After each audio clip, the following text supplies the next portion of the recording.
Já estamos agora no momento especial. Vamos conversar sobre uma questão delicada para as crianças com autismo. Você já ouviu falar na dificuldade sensorial que essas crianças podem apresentar? Barulhos, texturas, ambientes, cores, pode causar sensações terríveis. Talvez você tenha se incomodado com um cantinho na sua unha em algum momento da sua vida, ou a etiqueta da roupa que roçou no seu corpo, e isso te incomodou de um jeito diferente. Talvez, se você multiplicar isso 1 milhão de vezes, você ainda não tenha a mínima noção do que isso representa para uma criança com dificuldade sensorial. E é por isso que hoje eu estou recebendo aqui ao meu lado uma profissional incrível com muitos anos de experiência para falar da integração sensorial em crianças com TEA. Está aqui ao meu lado a nossa querida Renata do Monte, que é terapeuta ocupacional. Bom dia, Renata. Muito bom dia. Bom dia, Naime. Muito obrigada pela oportunidade. Vamos falar agora para quem está nos assistindo. A gente tem uma audiência, Renata, muito grande de mulheres que nos assistem nesse horário. E, é claro, a informação é algo que liberta. Sim. Primeiro, eu gostaria que você explicasse por que as crianças com TEA trazem muitas vezes essa dificuldade sensorial. Essas alterações, Nayana, elas fazem parte assim, do diagnóstico das crianças, né, das pessoas, na verdade, com autismo. Então, os dados eles mostram que até 96%, né, dessas pessoas apresentam essas dificuldades. Então, faz parte mesmo, né, da característica do quadro do TEA e de outros quadros clínicos também, mas especialmente do TEA, que são os mais acometidos. E como essa integração sensorial pode ajudar? O que ela é e como ela pode realmente ajudar na prática? Então, essa terapia é específica para direcionar para atender essa demanda, né? Então, a gente trabalha com a oferta de experiências sensoriais controladas que vão ajudar essa criança a regular essa dificuldade de processar esses estímulos e aí, de forma consequente, reduzir os desafios, que são muitos, né, relacionados ao processamento sensorial. E deixa eu te fazer uma pergunta, Renata, ainda sobre essa questão da sensibilidade sensorial. Além das texturas, dos barulhos, das cores, também pode causar esse mal-estar extremo nas crianças com TEA? Além dessa questão que você citou bem no início, né, texturas, etiquetas, a gente tem crianças que têm a sensibilidade ao som, a defensividade auditiva, tem crianças que têm o processamento mais intenso da sensação do movimento, né, que são os quadros de insegurança gravitacional e que provocam um impacto muito severo na vida das crianças e jovens e adultos. Então, tem vários tipos de alterações sensoriais relacionadas à questão da sensibilidade. Por exemplo, pode ter uma sensibilidade na questão da mastigação.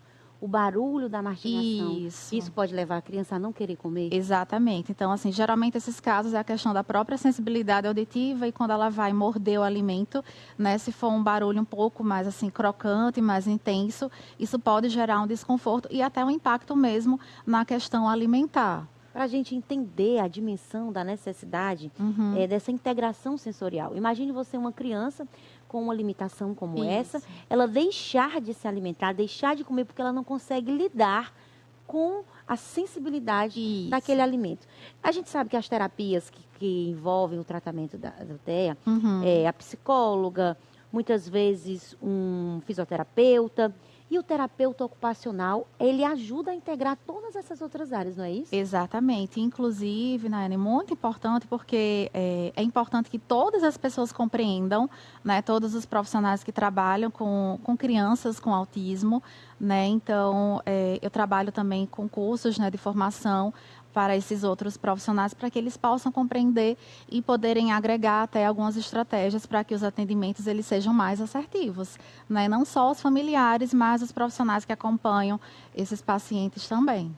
Muitas vezes as pessoas, por não terem essa informação, trazem uma ignorância, acham que aquilo é uma frescura, que aquilo é uma bobagem, quando no fundo é uma limitação mesmo. E é impossível que aquela criança, que aquela pessoa com essa dificuldade rompa sem uma ajuda profissional, não é isso, Renata? Isso. Os comportamentos que são decorrentes da reatividade sensorial, de fato, muitas vezes são confundidos com birras, né?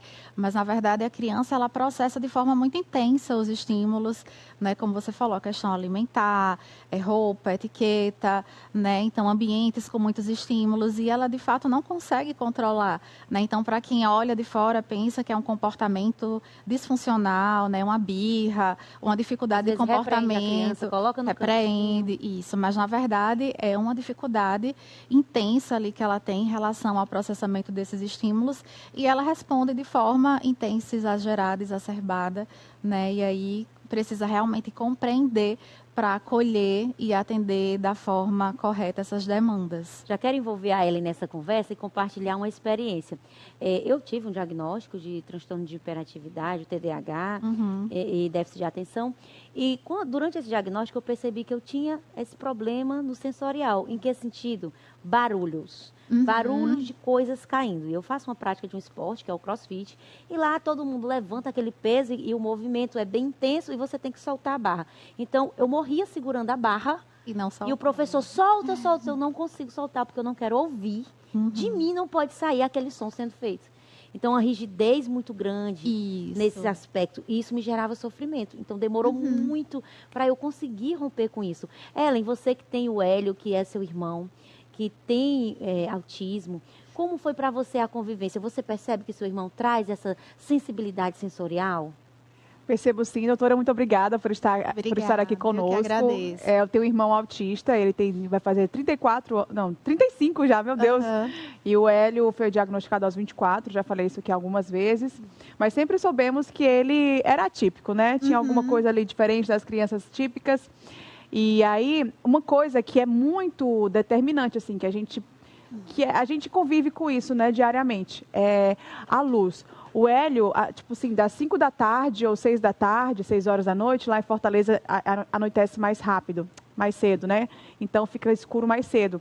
E aí ele fica no escuro e ele não gosta de luz. Às vezes nós queremos ir num restaurante, alguma coisa, por ter luz ele não quer ir. E aí aquilo incomoda muito, ele fica com dor de cabeça e tudo. Ele é extremamente rígido quanto à luz. E aí eu queria saber ele faz musicoterapia. E eu, claro, bem leiga, não entendo exatamente em qual setor ali dentro da cognição a musicoterapia trabalha. Mas qual a terapia assim, prática você, por exemplo, usaria para uma criança que tem a hipersensibilidade para a luz, por exemplo? O que o Hélio deveria fazer para melhorar isso nele? No caso, para todas as pessoas, né? Não só crianças, adolescentes e adultos que têm alteração do processamento sensorial, a terapia indicada é a terapia de integração sensorial de Aires, né? Então, apesar da gente não trabalhar de forma direta o sistema visual, à medida que a gente trabalha os 3 sistemas de base, que é o tato, o vestibular e o proprioceptivo, a gente acaba auxiliando nesses outros sistemas, né? O visual, o auditivo, o olfativo, que muitas vezes também é acometido, né? A questão dos cheiros, né? Isso é muito comum. Então, é como se fosse um efeito dominó. A gente ajusta ali a base sensorial da criança e isso vai repercutir de forma positiva nesses outros sistemas também. Além das acomodações sensoriais, né?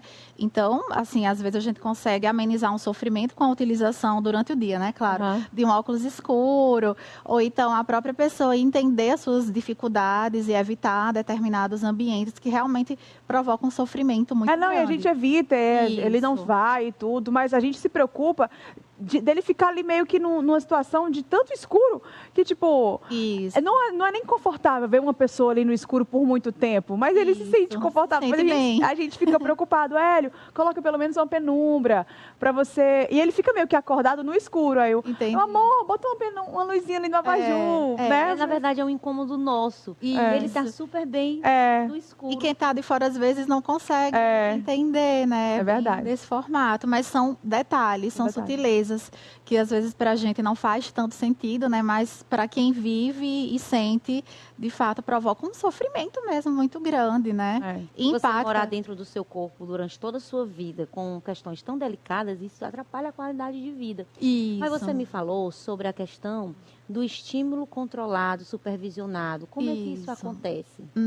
Na verdade, no setting terapêutico, né, a gente primeiro vai avaliar essa criança para a gente traçar o perfil sensorial dessa criança criança e entender, de fato, quais são as dificuldades para a gente direcionar a terapia de acordo com o que ela necessita, né? Então, não são estímulos aplicados de forma aleatória, né? São estímulos específicos, né, para aquele paciente, depois de uma avaliação minuciosa com a família, né, quando a gente recebe primeiramente a família, e depois com a criança. Então, depois que a gente tem esse perfil sensorial, a gente vai ajustar a conduta terapêutica, de fato, ao que essa criança, ao que esse jovem ou adulto, tem a terapia com adulto também, necessita. Doutora, eu quero agradecer por você estar aqui com a gente, um trabalho extraordinário. Obrigada. Uma profissional, você tem quantos anos de experiência, você me falou? Atendendo crianças com autismo, eu tenho 13 anos. Já. 13 anos de experiência, traz uma sensibilidade incrível, porque a prática, ela é algo que não tem como. Você vai lá, você vai vendo, você vai sentindo, especialmente dentro do seu trabalho, isso traz uma, como é que eu posso dizer, uma qualificação que um outro profissional ainda vai construir com o tempo. Isso. Então, eu entendo que sua fala é dentro de um lugar que você viu muita coisa e ajudou muita gente. Quem quer conhecer mais do seu trabalho, faz como? Então, eu estou de mudança, né, para Teresina, estou chegando aqui no final de junho e estou com a previsão de começar a atender na segunda quinzena de julho. Né? Então, pode seguir seu Instagram. Você tem seu Instagram? Isso, aí tem meu Instagram profissional, renatadomonte.to. E aí lá eu consigo, né? Estou sempre divulgando algumas informações sobre a área. É isso. Muito obrigada, Renata, pela sua participação no nosso programa. Eu que agradeço, Espero poder conversar outras vezes para trazer também. mais esclarecimentos. E quem sabe você me ajudar nessa dificuldade que eu tenho com os sons. Mas, olha, já estou melhorando. Estou à disposição. Primeiro a gente não pode tratar algo que a gente não sabe que tem. É verdade. O diagnóstico me ajudou muito com isso. Saber que eu tenho uma dificuldade, agora eu posso identificá-la e cuidar. Então, você que está do outro lado, que estava aí achando que essa dificuldade do seu filho era uma birra, calma. Isso tem nome, é um problema sensorial, mas também tem solução. Tem intervenção.